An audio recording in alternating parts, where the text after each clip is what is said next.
Are you ready to explore exciting careers in neuroscience and neurotechnologies? Then join me, your podcast host, Dr. Milena Krastenskaya, or simply Dr. K, and my amazing guests on the Neurocareers Doing the Impossible podcast.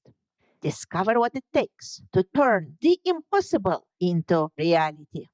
Tune in now to a thrilling episode number 50. Dear Neurocareers podcast listeners, welcome to a new episode of our podcast about doing the impossible in the field of neuroscience and neurotechnologies. In today's episode, we have the privilege of hosting Tab Memmot, a lead research engineer at Oregon Health and Science University, specializing in research software engineering, RSE, and brain-computer interfaces. Tab brings a wealth of experience and expertise to our discussion. As part of the consortium, CAMBI, working under Dr. Melanie Fried-Oken, Tab is at the forefront of BCI development, MLOPs, and software engineering.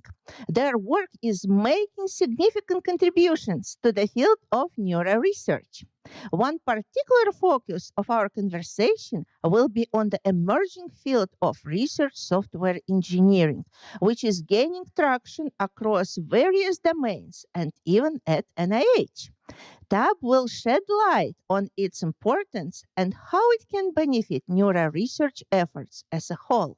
He will also share insights on the upcoming US-RSE conference in October, an event not to be missed for anyone interested in this field. During our conversation, we will also delve into Tab's contributions, including the release of BCI Pi, an open-source Python-based BCI for research library. This software is a game changer, offering new possibilities and avenues for BCI research. Join us as we dive deep into the world of research software engineering and the cutting-edge advancements in brain-computer interfaces with our wonderful guest, Tab Memmot. Without further ado, let's jump into this fascinating conversation on Neurocareers Doing the Impossible. Welcome, Tab. It's such a great pleasure to have you here today on our podcast. Thank you so much for coming. And can you tell our listeners where you are joining us from? Yeah, absolutely. I am thrilled to be here with you on this podcast talking about these topics today. I'm joining you from a very sunny Portland, Oregon today. We're all out and enjoying it, thank goodness. Thank you. And can you maybe tell some interesting fact about the place where you are working and just give a brief introduction of what you do? Yeah, absolutely. So, like I said, I'm in Oregon, and I work for Oregon Health and Science University. It's one of the larger research universities here. It's also a medical school and one of the biggest Trauma One hospitals in the state. And so it's a really wonderful place to be working and also to do a variety of research. And I've been there almost 10 years in various positions. I sort of started my career there as a cognitive neuroscience researcher and was able to do like several different projects, and then eventually was introduced to BCI kind of as part of that work in Dr. Melanie Fried-Oken's lab. And she had been working with AAC, or alternative access communication devices, for quite some time and was interested in communication BCIs. And I was just fascinated by BCIs. Like, having done the cognitive neuroscience background, I saw this as like a really applied version of some of the stuff that I had been really interested in. And so it kind of kicked off my interest there. And, as part of that work, we work with people with severe speech and physical impairments. And Dr. Oken is a champion for going out to meet people with these conditions and try out the systems and to, garner feedback and include them as collaborators in our research. And I really respected it. And so I've stayed there and continued collaborating with them. And this is our third round of the R01, which is really impressive. Yes, absolutely. Thank you for this introduction. Can you share with our listeners how did this interest in cognitive neuroscience and neurotechnology develop? Did you have something in mind, something similar to this when you were growing up? What did you want to become in your childhood? Is it related somehow to what you are doing? That's a good question. I think early on, I was a very energetic child.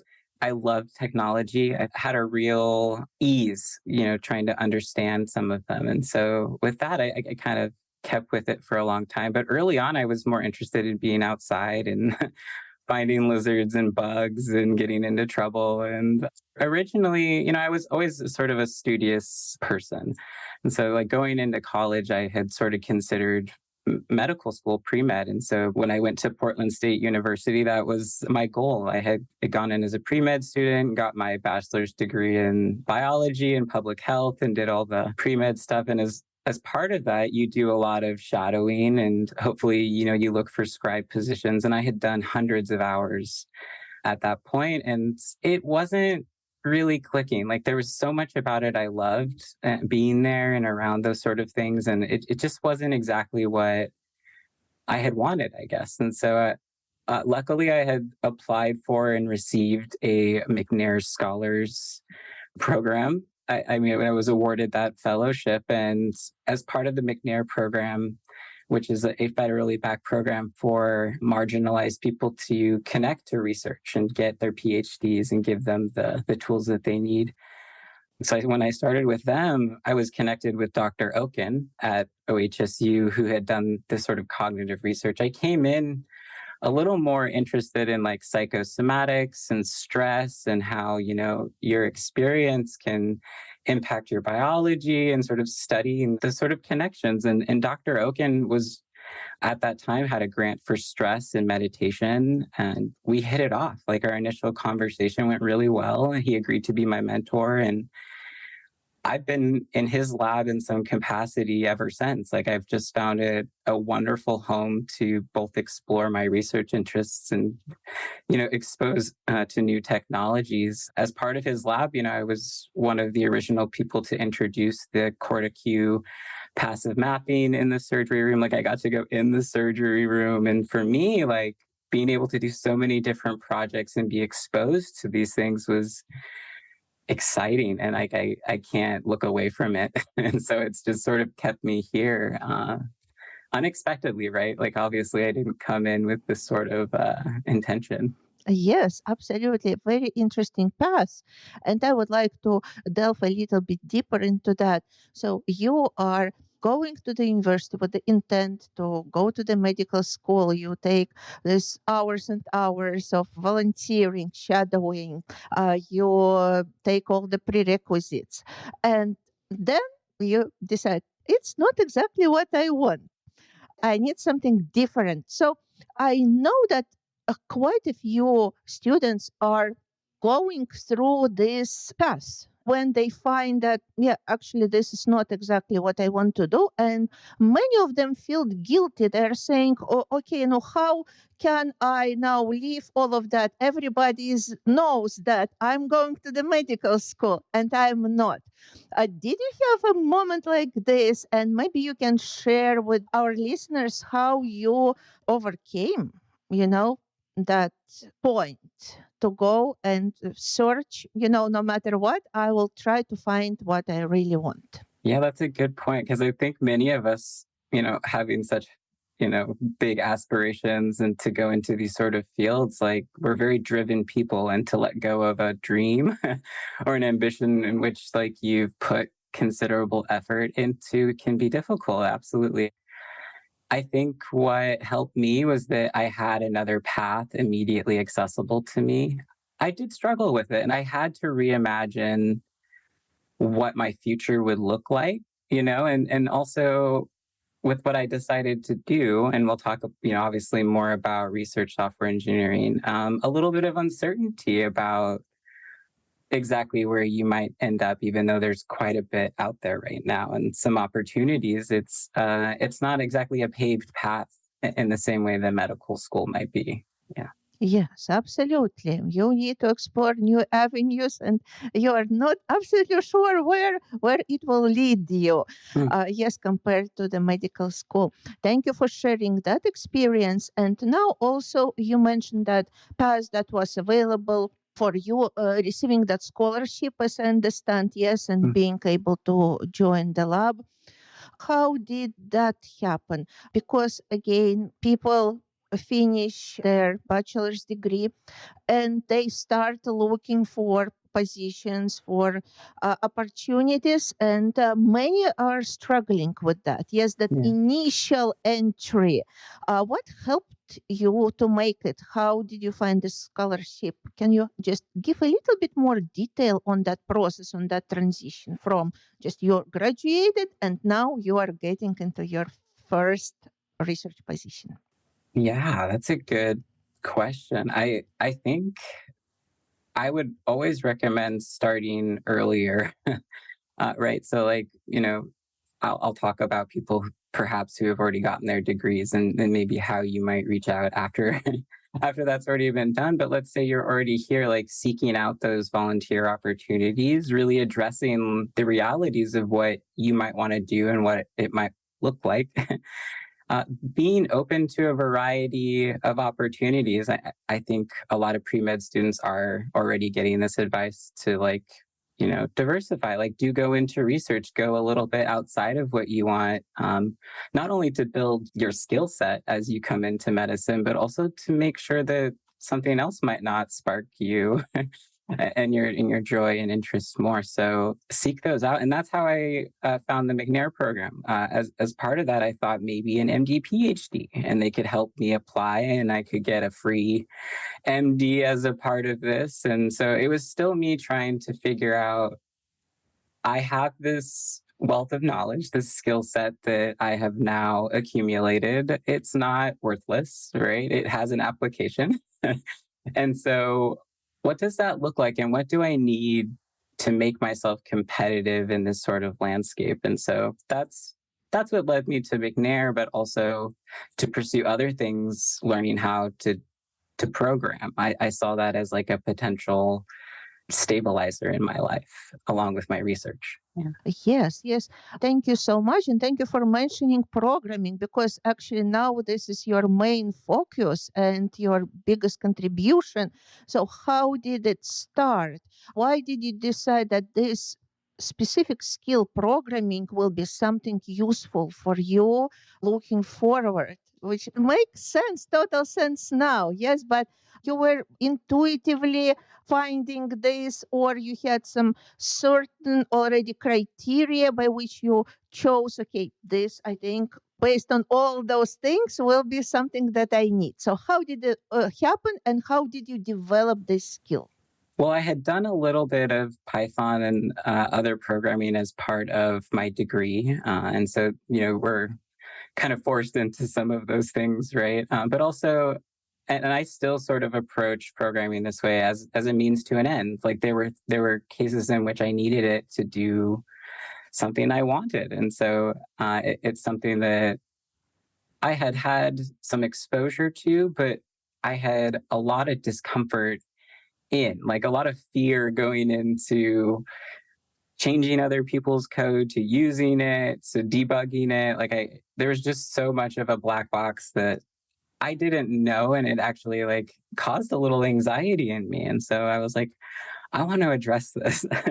And I was starting to use programming more after joining Dr. Oken's cognitive neuroscience lab, just to process data and to do the things that we needed to do. I mean, same with BCI. A lot of these things don't have tools already available or platforms. And so you have to build your own. It's kind of part of the research at this point. And I'm hoping it changes a little bit, but right now it is like you wear quite a bit of hats, and it is pretty complicated. And so I saw it as a need, and also I saw it as an ability to negotiate for, better salaries and positions for myself. Like I was a more competitive researcher in an application or a grant if I had those skills. And so, as someone who didn't yet have their PhD, it just felt like a really safe kind of skill to put under my belt.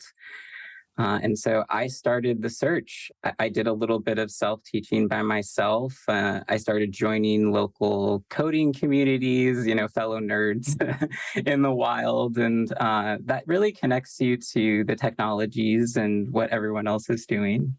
And then I just sent cold emails to most tech companies that I could find in Oregon and said, hey, this is my skill set. I'm willing to come in as an intern for a few months. And I sent quite a few of those emails, and I I got varied responses, but eventually I did land a software engineering role with a consultancy company called Tivix. And so this is like software engineering, even farther removed from what we're doing in research, right? It's like a completely different domain and different patterns, even for how they approach problems. And I loved it. I absolutely took to software engineering. I liked the work that I was doing. I was able to work with different clients, like iTunes and some Afro modernism sites. Like it really took me outside of research in a way that I hadn't been able to before. And it opened my world, right? I was like, it's also, they offered to pay me for my internship, and, the amount of funding that industry and also software engineering have, like they're able to compensate you in a way that often research isn't, and give you some stability that grant funding oftentimes can't give you. And so I loved it. I absolutely took to it, and I was with them for a little over a year, and at the end of it was leading projects. I was still doing research at the time, by the way. Like I always sort of kept it in my pocket, and I was always really grateful to OHSU for allowing that flexibility for me to be able to do both at the same time. But yeah, that sort of kickstarted my software engineering career. Yeah, thank you so much for explaining all of that. First of all, I want our listeners to see that you were basically self-taught programmer. Yes, you had some background, basic background during your years of at the university, but later on you taught yourself. I hear very often from programmers they're saying that the best programmers are self-taught programmers. Yes, because they learn how to troubleshoot solutions. They learn how to do the things they want. Yes, so there are a lot of value in that. Second is that, like you said, you needed to apply for quite a few positions to get the one that you had. And it is also very important because people who just start looking for positions, they hope to apply for one and they wait to receive a response for many months. Many months, and then they're thinking, they never got back to me. So that's also very valuable information that you are sharing. And again, that skill to be able to program also helped you in grant applications in the science that you were doing and provided some stability, some cushion, because you know that you can get paid, you can basically offer this skill set to many companies, and you can make a living out of that, even if there is no grant at the moment. Yes. Yes, agreed. I wanted to address the self-taught thing a little bit, in that Yeah. while I didn't get a formal like CS bachelor's degree, yes, that's very true, or didn't go through a boot camp, as part of that internship and also my time at OHSU, that training did fall on other shoulders too, right? I ended up learning a lot from, I'm thinking of one of the architects at Tivix, Francis Cleary, going through Nike. I learned a lot from the people that I worked with. They were my mentors in a lot of ways. And I really grabbed those opportunities, right? Like when when you're coming into something like that and you see someone has some knowledge that you don't possess, like, it's good to to build that relationship and have them help you. Yeah. Yes, absolutely, absolutely. And the important feature of your character is that you see the opportunities and, like you say, I'm trying to grab them. Yes, I'm trying to use those opportunities. And this again is coming from you, from within. Yes, this is how you are learning. There are many ways to learn and to acquire skills. And for you, one of them is interacting directly with people and learning from them. Very good. So eventually you came to research software engineering. Can you tell us more about that? And probably this is that path, yes, from developing programming skills to already getting your internship. How did everything develop afterwards? And what is RSE? Yes, absolutely. So after the position with Tivix, I kind of went on to other startups doing different work in Python. And I was recruited by Nike for their Nike Sports Research Lab.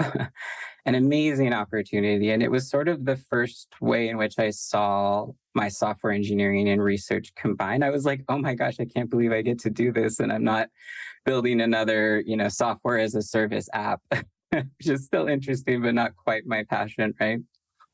And so I took the interview, I went and I saw their lab and I accepted the position. And I started what was my first true research software engineering position, and that they needed apps to work with different software. They had different time series data. They had so many different sensors and applications directly working with researchers as our end users, people who are sort of defining what the software will do and the scopes. And so it was a great opportunity. I really enjoyed the research there, and I immediately could apply it back to my research. So still having worked in Dr. Oken's lab and starting to work on the BCI stuff at the same time, it all sort of clicked, right? Similar lessons, you have similar hardware requirements, data requirements, sharing requirements, the infrastructure needs are very similar. And so, yeah, was a great pathway for me at that point. That ended up leading to me getting a position as an engineer on their data science platform, which would end up becoming their AI ML platform before I left. And that dealt with a slightly different side of research software engineering than I had dealt with before. I had done a lot of human subjects, very directly research, both with the NSRL and then now OHSU. And now this team was like, well, how do we do it at scale? And also, how do you monitor it long term? And how do you give these data scientists a platform to experiment and then publish and then make available these insights? What kind of patterns do you need in front of these models to make them usable at scale? When we're doing BCIs and stuff locally, often we can engage with the models directly and we have some hard-coded rules. Often with this kind of scale, you need some sort of API and other patterns to sort of facilitate those interactions. And often those are good places to add guardrails to, talking about safety of these sort of applications and these sort of models. So yeah, I went into that, and then I got a call from Dr. Melanie Fried-Oken sort of out of the blue that we had successfully got refunded for this version of the R01, and that she would like to have me on as a lead research software engineer, because I had been with the group and had sort of gathered all of these skills in industry, and I immediately accepted it. And that's where I've been for the last 3 years. And I think there's a couple more years on the grant. So that's where I'll be. Yeah, this is very interesting that you kept working with Dr. Oken's lab throughout all these changes in your career. So you were changing the companies that you worked for, yes, getting different skills, but you kept the lab constant. Why is that? And I'm glad that you mentioned that specifically, because I think that kind of collaboration and that relationship that I built with Dr. Oken is something that, people coming into this field, I think should try and do, right, in a long-term goal sort of way.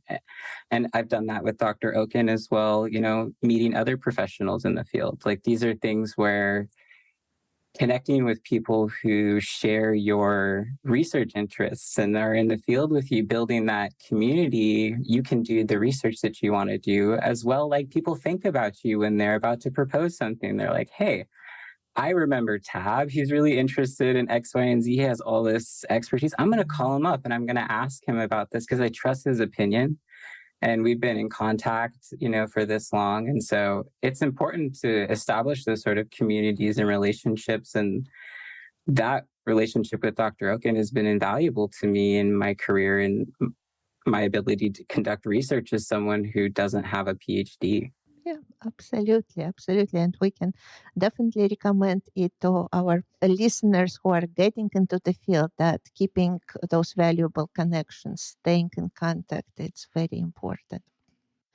Can you tell us more how everything developed after you already got that position in Dr.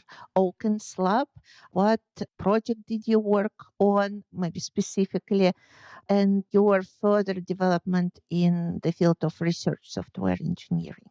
Yeah, so starting this R01 with Dr. Melanie Fried-Oken and CAMBI, so the Consortium of Accessible Multimodal Brain Interfaces, I immediately got to work on an open source code-based BCI Pi, which we'll talk about in a little bit. I sort of saw the need to unpack the black box of some of this research. We had such complex question as a group. We're a group of engineers, language modelers, signal processors, clinicians. And so the kinds of levers and questions we're all interested in are very different. And kind of seeing that as like a research framework need, I was like, well, we need to rebuild this and we need to think very modularly. And really we sort of re-architected using a lot of available patterns that are already out there. Many groups doing BCI research sort of developed their own in-house. And so, we've learned a lot of these same lessons over and over again. And so we tried to leverage some of those as best as we could. But yeah, also recognizing we need to move forward. And we had engaged the BCI community very early on in 2016, asking them, would this be something they were interested in? What kind of formats should be exported? What are your challenges? And so I talked with quite a few people, and then we got to work developing the code. And as starting to do that and work with people, I started to become more acquainted with the overall research software engineering community. I'd used a lot of the tools and I had seen a lot of the pain points working in research software engineering, and I wanted to engage with it more directly. And so I became aware of the US-RSE sort of movement. Membership is free, by the way, and it ended up being a great resource for me to connect with other people doing sort of a similar thing. And it gave me a conceptual framework for what I had been doing. Like, I'm sort of struggling right now to talk about it in terms of research or engineering. And once I came across this, I was like, oh, well, this sort of connects the two, where a research software engineer is someone who just regularly programs or works with research software engineer. They tend to have a very specific skill set. They tend to be both researchers and engineers. That's an important distinction between just a pure software engineer and a researcher. And so it made a lot of sense. And I felt that they articulated really well about the reasons why, like research software is a significant portion of research budgets. Like, when they looked at NSF and NIH grants specifically for mentions of software, large percentages of them are, specifying that they're going to be making these tools, and they don't necessarily specify if they're open source, or if they are, it's like, well, what happens after the grant ends? What happens during the grant?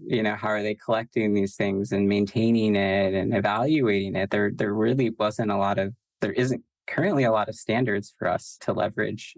And what the research software might also add is a software engineer may not understand the research context. So having someone who is also embedded and sort of a craftsperson in this sort of domain is invaluable. And it often had fell on PhDs or graduate students who, again, the nature of their engagement in grants is limited. They're going to get their degree and hopefully go on to something else and have their own grants. And so, again, what happens to the code that they wrote, the script? And this may not even be something they were trained to do, and it often isn't, right?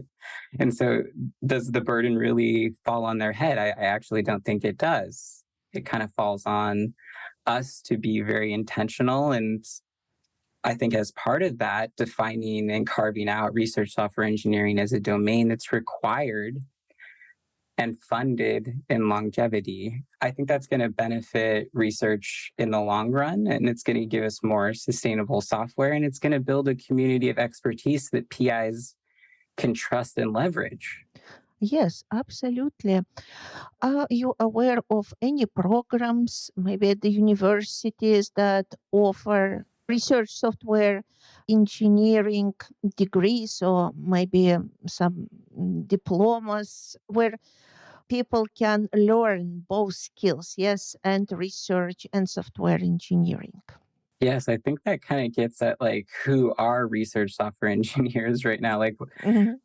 and right now we are kind of a broad community. It could be people who've got their PhDs who now are very interested in software engineering. There are people who were software engineers who have always been interested in research and finally found a way to come in and to apply their skills to something they're passionate about. And so just knowing that we could come at different levels, different degrees, the pathway to get here is a little unclear right now. It's a little open in terms of what's available. I would say definitely join US-RSE, building, these relationships to have funder talks as well as connections to universities that do fund research software engineering very well. I would, try to connect with them. I'm not sure about like a program specifically at this moment. It may exist, but unfortunately, I'm not quite an expert in connecting people with these things yet. How would I get involved? I would engage with the community, obviously finding ways and opportunities within your organization, wherever you're working, to get those sort of like engineering chops. Like often they do offer some sort of programming or other skill set addition, and I would grab that, and as part of it to sort of build your research software engineer profile, really advocate for sustainable open code, and in doing that, it's almost like it's sort of free advertisement for you too, right? Because it your name is on it, people see it. And it's also a way in which, like, I've gotten emails, like people email me specifically like, hey, I'm about to start this research project, I'm thinking about using your code, can we talk? And I've met people through those sort of conversations as well. And it comes back to like, you really do need to engage the community. And right now you do need to be a little flexible on where you position yourself. Like at OHSU, they just now recognize a research engineer position. Other places are starting to do that as well. And I think the NIH is interested in formalizing it as a career path and stabilizing it. So I just watched a funder series talk from the US-RSE in which the Office of, I believe it's Data Science Strategy, they gave a presentation about a couple of proposals that they're giving for next year's funder cycles. One is an RO3, for building sustainable software. So they took a lot of comments from the community over the last few years, and they really heard us. They're like, well, we're we're PIs, we have limited funding, etc. Like we need these resources, we need this code. And so people can potentially apply for this RO3 for building sustainable tools. But more interestingly, specifically for me, is they're interested in, again, carving out that path for research software engineers. So they've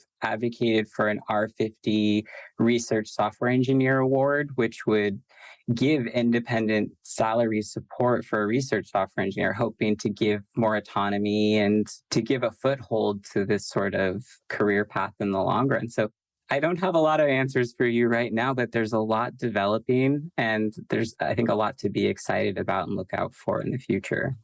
Yes, absolutely. Absolutely. It looks like it's developing very rapidly, and there are more and more opportunities.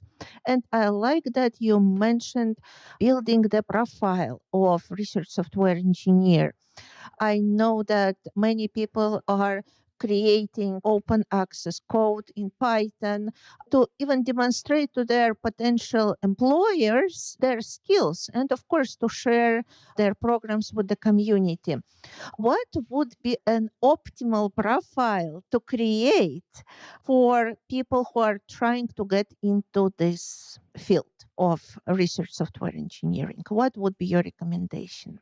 If I was looking to hire research software engineers, these are things that I might look for, particularly for people who are coming from an academic standpoint, who are, then interested in pursuing research software engineer, open sourcing things that really attack domain needs, that kind of show me that you understand and are able to pull in and listen to experts and pull out requirements and hear what is needed, right? That you're addressing needs, and that I'm looking for patterns of accessibility. Like, are you documenting this?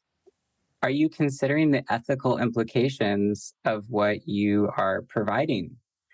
And again, as you're just getting started, there are a lot of things to think about, a lot of resources that one should definitely pursue. That US-RSE site is a great place to get started. And if any listener would like to connect with me and talk about more, I would be happy to do so. Thank you very much. And you also mentioned future possibilities of NIH sponsoring or supporting independent positions for research software engineers in general. So there will be opportunities for people to create their own projects, independent projects. If you would be given this opportunity, what project would you work on?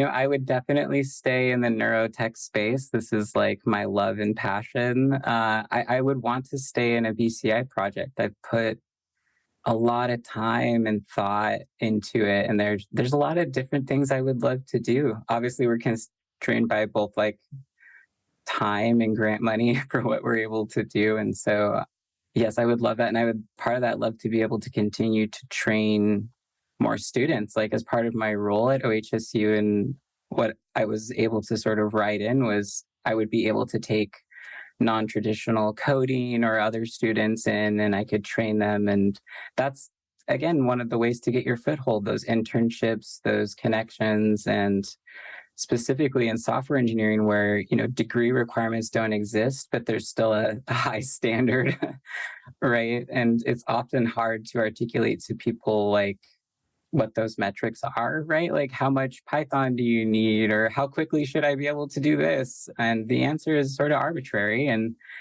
yeah, it really is. And so again, getting those experiences, those connections is really important. And so yeah, that was really important to me as part of that. And it would be if I continued to be funded. I want new voices here, new opinions. And I don't necessarily think it needs to fall into traditional academic arenas. It could, if it's funded well and well articulated, but it doesn't have to. Mhm. What motivates you to stay in the BCI arena? I think, again, a very applied application of the things I'm interested in: cognition, how we think about stress, about disease, about disability. I'm not good at focusing. And so research software engineer actually is a perfect place for me, because again, I've been able to do things in the OR. I've been able to do things with BCI. I've made a Raspberry Pi pain stimulator for another project. Like, I'm having a great time doing all of these things. Yes. What is the most memorable project for you in the neurotech domain? I think that's a hard one for me to answer. I think they're all still active in my head, if if I'm honest. I talked a little bit about that little Raspberry Pi device. I think that one comes to mind as an interesting story where we have Dr.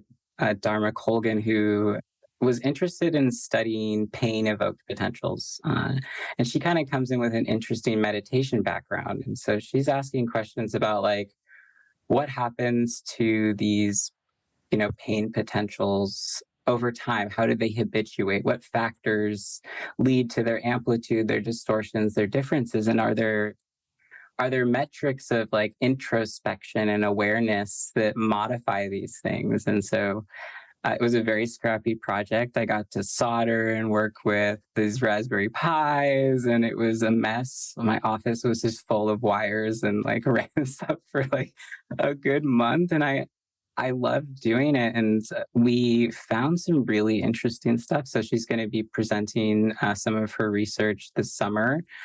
Where we found like there are properties of pain habituation, governed by introspection around meditation. And so for people with chronic pain, perhaps, going through certain meditation interventions or certain awareness trainings, like how could that lead to, these metrics of pain, more than just self-report? Because I think if anyone has done human subjects research in the past, self-report measures can be quite fraught and difficult. And so having these like really neurophysiological measures to guide us is phenomenal. So, she recorded those pain evoked potentials along with some EEG, and that was the most fun project of recent memories. I'll say fun, yes.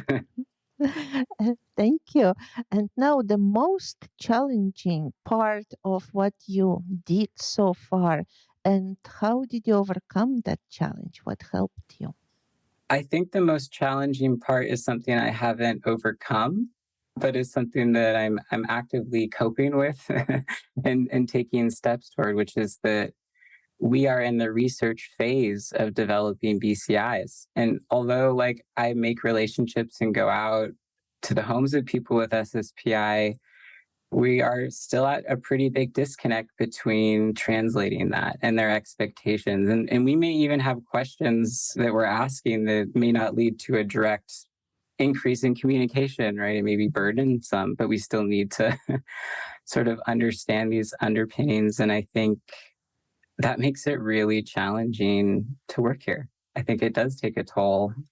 And also, as part of this patient population, like people pass away. And I think that can be really hard too. And you're making these systems so individual. They have to be. From my understanding, working in this field, specifically in this population, like these models are very personal, both in their parameters and the ways that we model their brain activity.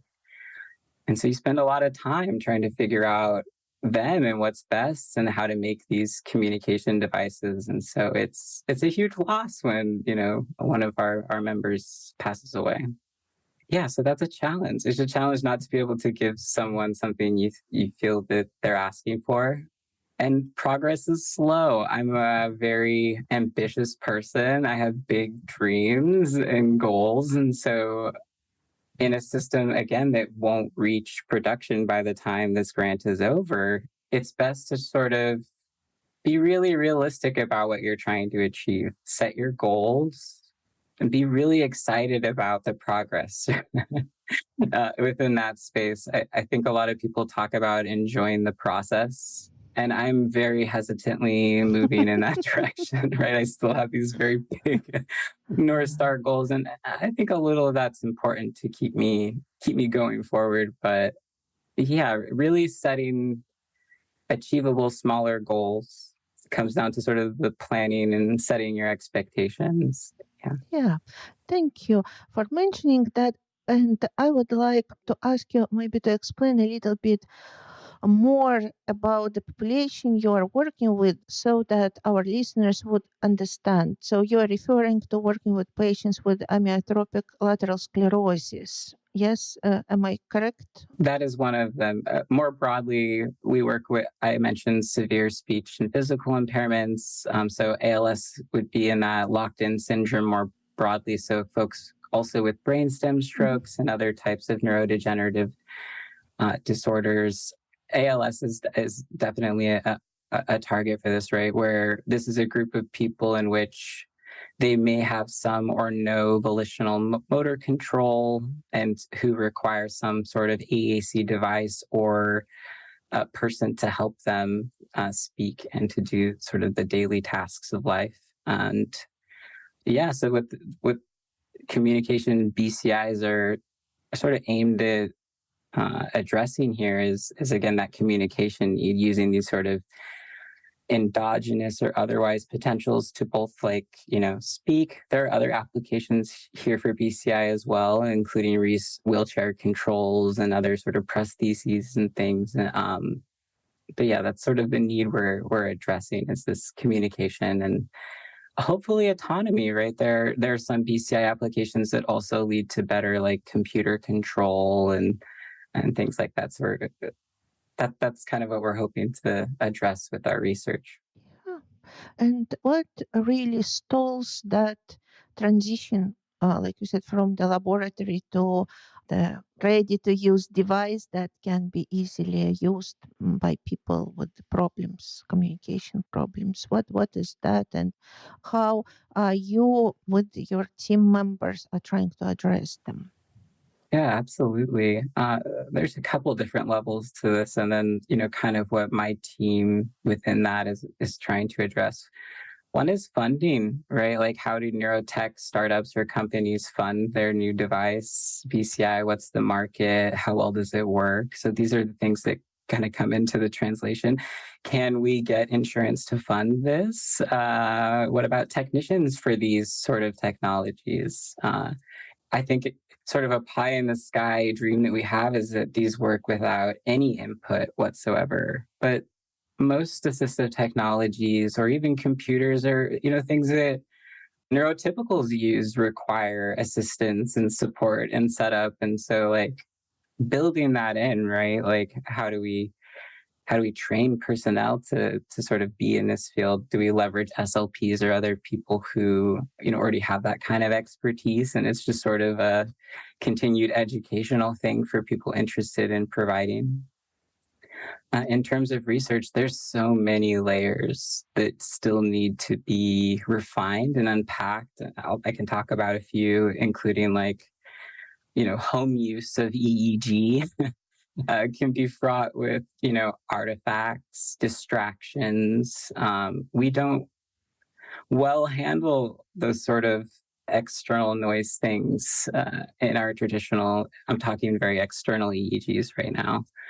And there are sort of trade-offs for the different systems. So I'm thinking about hardware, like what is a good placement for a particular person if they're bedbound, if their head is, hitting something in a traditional EEG system that would perhaps ruin that whole time frame of data, right? But that's a normal human movement. And so same with blinking. And there's research to suggest that if you ask someone not to blink during a time frame, some of these potentials will diminish. And so you have to have some awareness of like the brain and what's happening during these times and what you're classifying. It really isn't, I'm kind of thinking about some of the signal processing modeling folks. It isn't just a positive negative. This is a brain potential that while endogenous has other factors controlling it. And so there's just a lot to unpack there about both how to model it, how to use it, how to set it up, practicality concerns. And, even with that, I think we're making great progress. Like we're getting good accuracies, typing speeds are, starting to come up there, different interfaces are being made. And so it's an exciting time. And I can tell that there is more interest in funding these sort of things in general, but all of those things need to be sort of addressed. Another issue, I guess, in terms of translating this is access to the data and population that we need and the numbers that we might need to make inferences quickly. It's very difficult. And, if we're studying locked-in syndrome more generally, the presentations of our participants within that range is very large, right? Like different levels of locked in. Some may retain some muscle ability. And the grant that I'm on with Dr. Fried Oken is really trying to capture all available signals for a user and trying to make the best BCI fit, the best signal fit for each individual, sort of capturing their natural abilities and kind of move us further towards you maybe will need more information than just this brain. You maybe will need more than this to make it work. And I think that's how we're trying to address some of it, right? Is, both on the home use and the access, like making data available for this population, conducting some of these research, asking some of these artifact type questions, trying to fit these really custom models with, varying signal types. I think that's how we're trying to make a dent in this sort of problem space. And now we see a burst of development in machine learning, in AI in general. How this rapid development is helping you in your projects? How are you using to your own benefit? Yeah, ways in which it's helped us. So in many ways, industry has given us a lot of the research software engineering tooling that we can rely on.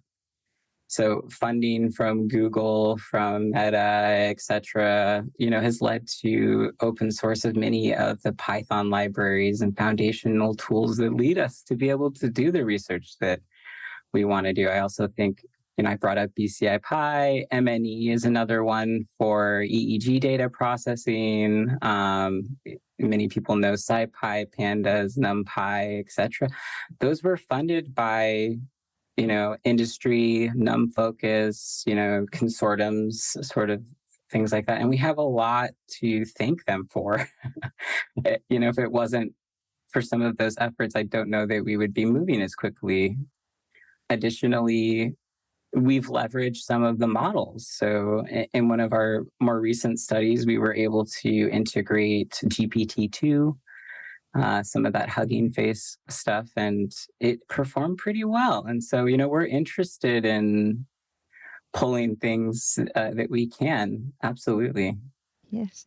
You just mentioned PCI Pi, and you actually were the one to develop that library, yes, as I understand. Can you tell our listeners more about that? How did all this project start? What is the product and how they possibly can use it?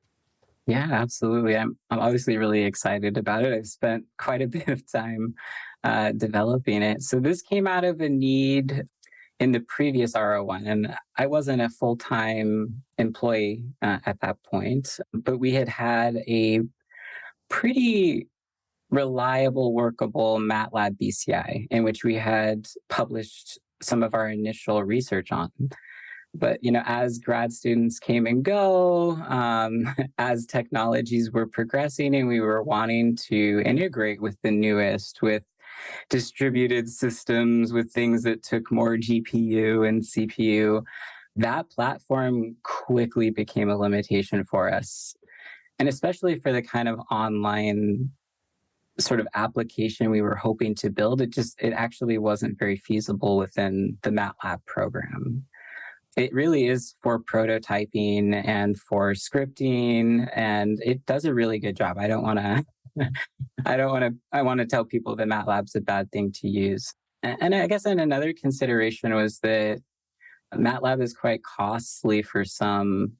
It may come as part of your institution, it may not. And if you have to buy an independent license and maintain it, it just felt like a prohibitive barrier for some independent researchers that we might want to kind of rope in if we could. So we started with, we're going to have to do something. This isn't working for us. And me and a colleague of at the time, Aziz, went on to get his PhD. We kind of just sat down and we decided we were going to do it. We were like, it has to be in Python. We know that. We learned a lot of lessons from our MATLAB version, from looking at other open source libraries like BCI 2000 and OpenVibe. And there were some sort of abandoned Python feedback projects that we looked at to see what did they do and, what worked for them. And then we went to building it, architecting. And because I had had experience leading software teams before, I think I was able to help them break it down into achievable chunks and say like, okay, well, for this first step, let's do this display. And we'll get feedback on the display. And then, we'll make iterations on it and we'll ask what is needed, what didn't work, and we'll sort of test it in isolation. And then we'll build the acquisition and, what's going to define what your requirements are up ahead and be realistic about them. So sort of trying to negotiate what our research interests were with the group. And along with him and Stephen Bedrick and Denise Erdogmis, who's the PI on the signal modeling side of our BCI for the CANBI project, we kind of met to architect what would be the next version. And we published some of those figures in the BCI Pi paper that went to BCI interfaces, where we sort of published our initial findings and architectures. And then we started building it. It was rough.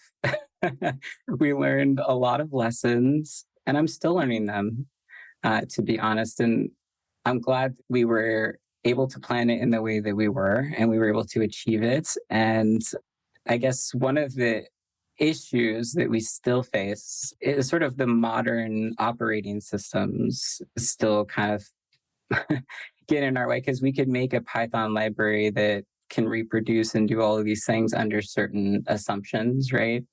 But let's say a new person puts this on a Windows machine. Maybe they don't know that their Windows Defender or Cortana or something is interrupting their study. There's such a wealth of knowledge to also communicate along with this library. So that's something we're struggling with right now and hoping to address with some documentation or insights or something like that. But very difficult. And another requirement, so to add another layer of complexity, it's like, well, we want this to be accessible, so Python, but we also want it to work on hardware that wouldn't cost someone $10,000 or $20,000. Like I should be able to go to Costco, buy a gaming computer, and under certain circumstances, like it should work for, this sort of experimentation, given I have a sufficient monitor. And we're able to do that, like given those circumstances, like you've cleaned your computer up a little bit and you've installed BCI Pi, you can use our code to work on these sort of machines that also don't have parallel ports. That was another thing we were kind of addressing, like coming from my cognitive neuroscience background. How we align our data with the triggers is a very complex problem. How we validate it, it's not talked about. It's not something that people publish on very often. Like something that I consider when I'm reading a paper is like, well, they used this computer, but they didn't tell me about how they configured their GPU. And looking at their ERPs, like it seems like it was a little jittered. How would that, and we know it does, how do those sort of things impact the inference? So if you're not addressing those things up front, like it may complicate how you're actually able to make your conclusions about most research. So it's hard to get right. And we had to learn all of those lessons, right? We had to introduce ourselves to photodiodes, to testing mechanisms that would allow us to verify that what we were doing was sufficient for BCI control, which is thankfully, a little bit lower than some of the psychology research out there. Like some of them need like millisecond level precision. I mean, you can get away with 5 milliseconds or so for most P300s. And especially if you're, again, thinking about your application, like if you're looking at something that's more frequency related, you might be able to get away with a little more variability. And so your choice of architecture might be a little more broad. How long did it take for you to develop this program? Good question. The first working version took us about a year and a half. We're now on our second BCI Pi 2.0. We're releasing some release candidates right now. And this one is to address multimodal acquisition and inference. So like, let's say I talked about what our group's desires were, right? And so let's say you want an eye tracker and an EEG and a button press and FNIRS, or, the number of questions in this space is quite endless, it seems. But it's a real need, right? And so for a software to do that is quite complex. And so we are re-architecting everything right now to sort of permit those sort of inferences. And that's taken us probably 2 years, like off and on, like, priorities change and we have to move to other research stuff, but it's been a solid amount of time. And maybe you can provide some examples of how people can use this software, maybe even examples of your own projects that you are doing or other projects that you are aware of from people who are using this platform. Yeah, absolutely. So people can use this as a research platform kind of right off the bat for communication BCIs. So if you're interested in a matrix speller, if you're interested in RSVP, we have some implementations of a code VEP interface, although not complete. So, I mean, if you're interested in that type of research, definitely use us. We're going to handle things for you that you don't want to think about, like, acquiring your data, labeling it, querying it in real time, exporting the necessary session data, and also in the format that you can share it later and annotate it. There are a lot of things to think about, even as you're naming your participants. And so like we've thought about a lot of those. And so very much encourage you to leverage, either our patterns or the library directly. Another way in which you can use the platform is as a simulation. And that's something that we're building out a feature for right now, where let's say you've collected some data already, maybe some copy phrase or type data where you've asked someone to type a string of letters. And so what the targets and non-targets for that should be, but it's still an online thing where you're evaluating the effectiveness of your BCI. You could use that data offline later to see like, well, what if it improved if I used this model? What about if I changed my language model a little bit and tuned it? And so we're making a lot of features to be able to do that. We have a signal viewer and a GUI. And so what we've said in our paper and what I advise people when they reach out to me for this sort of advice is like, first I ask them about their project, right? Make sure it's a good fit, but really take what you need and use what's best for your application. Oftentimes, many BCI applications will fit within this scope. Like you could take the data acquisition and some of the more core functionalities for timing and reporting. Like we even output in every session, like all the hardwares and what was your screen refresh rate at this time, things that like would be really nice to verify and have. And obviously, again, we've thought about a couple applications that I know about is I think some people are using it in a very like forked way to do sort of neuroprosthetic recordings.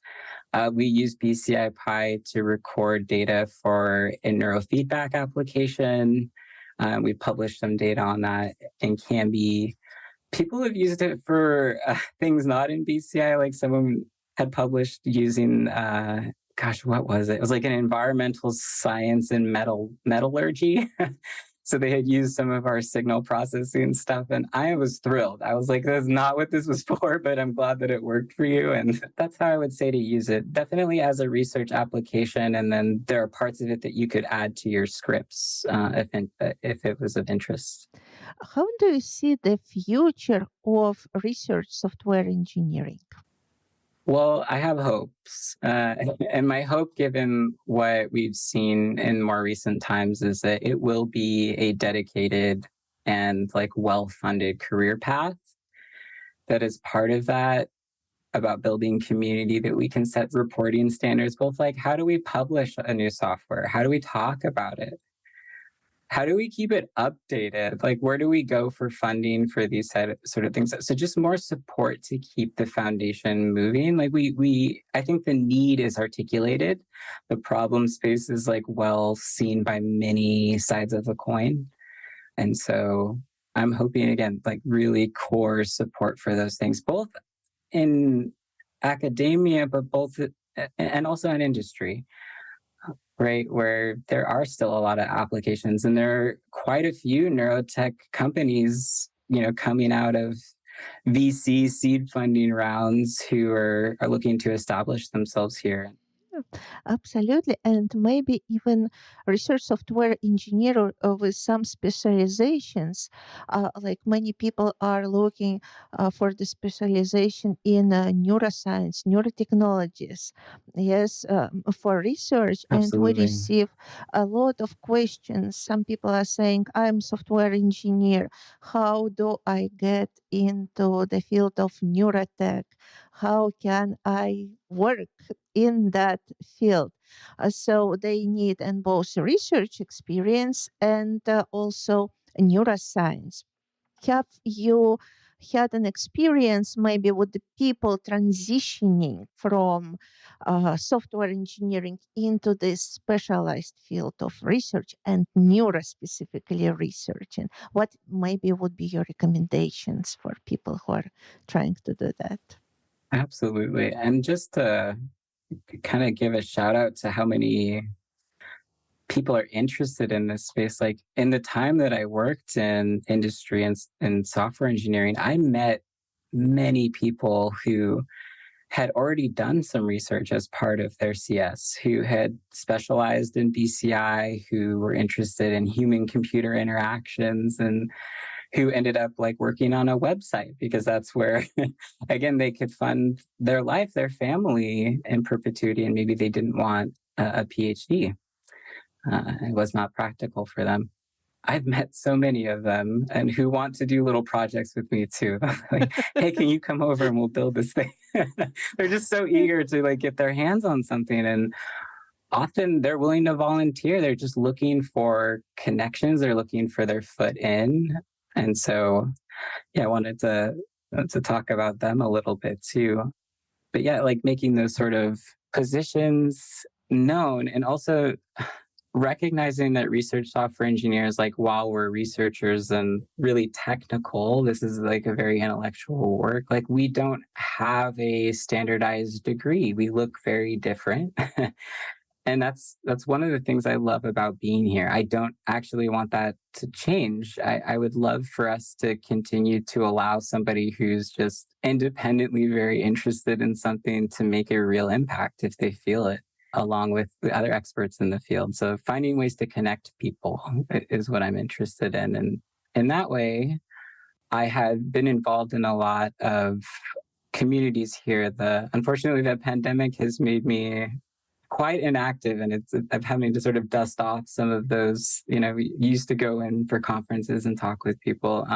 But I was really engaged in the community, in women who tech, in our coding communities, in our neurotech, and some of them were high school students. Some of them were people working, in finance who wanted to get into engineering and loved research. Some people were IT people who have been thinking about this since, they were young and they just didn't want to go back to school. And, I was able to find volunteer or work that they could do. And many still go on to software engineering. I think stability is a problem that I'm mindful of. Like, I know a few people who are now managers at startup companies. Some got, full software engineering jobs.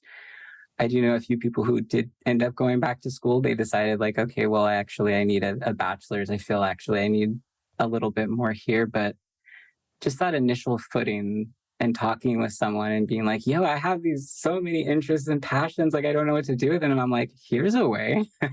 here's a pathway for that. And it also makes me excited too, right? Like that's why I'm here. Yeah. So, what are you recommending them? You're saying, yeah, this is the way. Are you including them in your project or, connecting with the community? What would be your input if somebody would say, yeah, I want to do it. I want to do it all. What would you say? I think I'll frame it in like how I would have other research engineers think about it.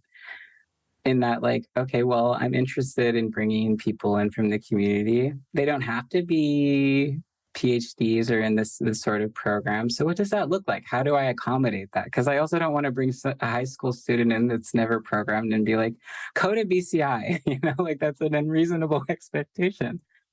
Neither of us is going to get what we need out of that. And so as part of that, think about your projects, think about your work, really define them, and define the expertise required to do different parts of them. So as part of research, software engineering, it's like there's many different levels to the software. And you might have different interests in more of like the back end or a signal processing or on the GUI and the display, or maybe on the data processing side, or like there's many different skill sets and levels in which you could engage. And so I'll often define a set of, projects that I'll have in mind when somebody comes to me, and I'll be like, hey, your interest sounds cool. Here's all of the main themes and projects we have. Do any of them speak to you?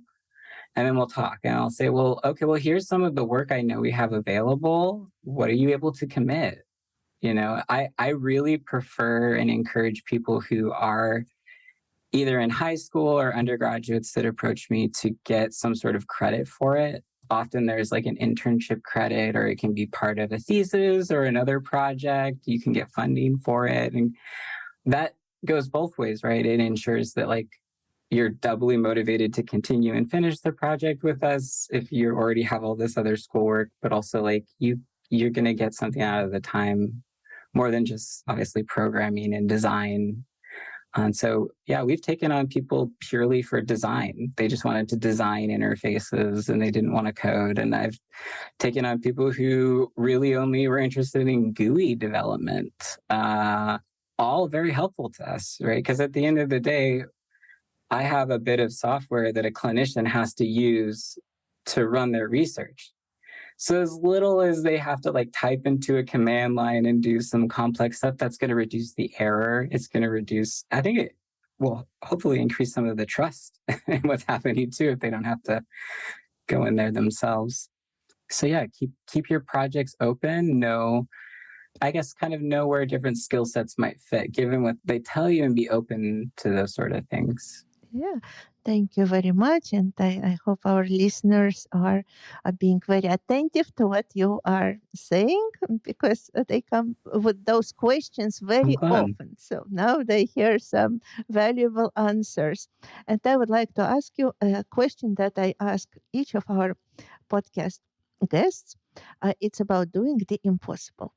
So, what was one thing that seemed impossible to you at certain point in your career, in your work, that you proved to be possible, and how did you do it?